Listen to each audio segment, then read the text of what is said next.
Studies have repeatedly shown that having balanced numbers of men and women in senior leadership produces better business results, higher profitability, lower turnover, better performance overall.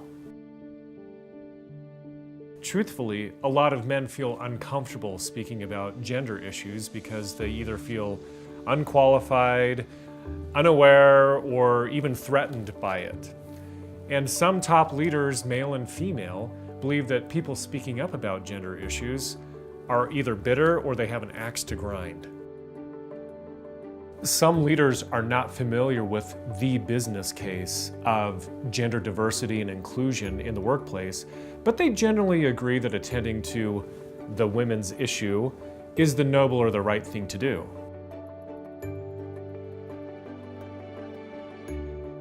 Continuing our focus solely on women's development risks dismissing the current state of gender inequity as a women's issue, when in fact gender inequality in the workplace is a leadership issue.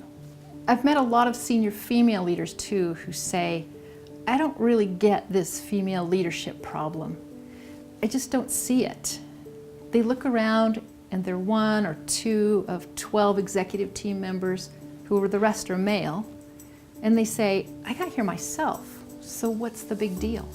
But this is where it gets tricky. We need to really understand this and embrace it.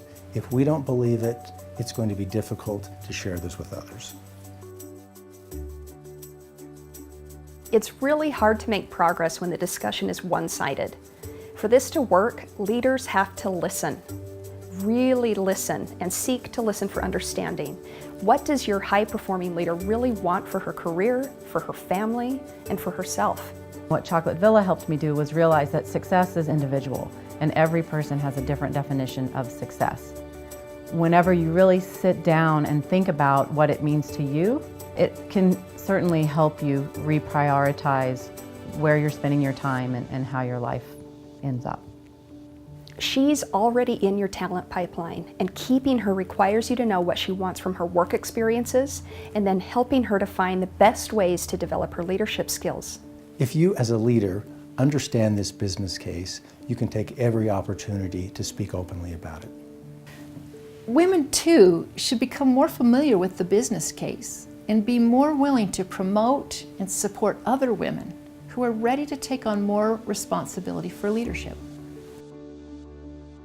So what can men do within the organization to help with this? Well, first and foremost is to mentor and do it a little differently than maybe in the past. Before you jump to solutions, make sure you really understand what she's expressing.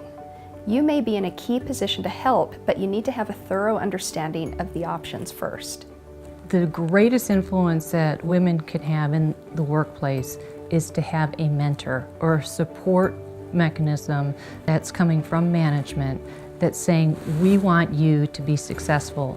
How can we empower you to do that? We're looking at more cross-gender type mentoring and also cross-level mentoring.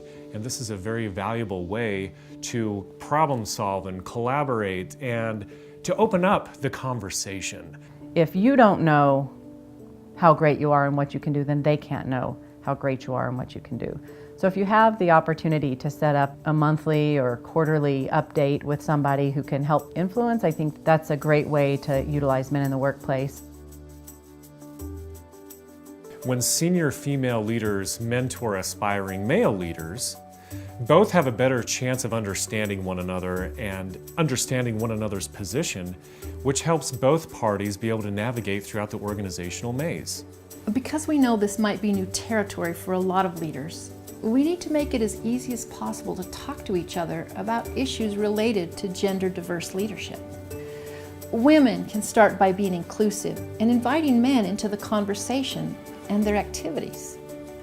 Women's forums and networking groups are great supports for women, but consider inviting and involving men to participate and to lead your events as well. Promoting and developing women isn't just a nice thing to do, it's a business imperative. Get the data and do the math. If you want to win in business in the future, you need to make changes now.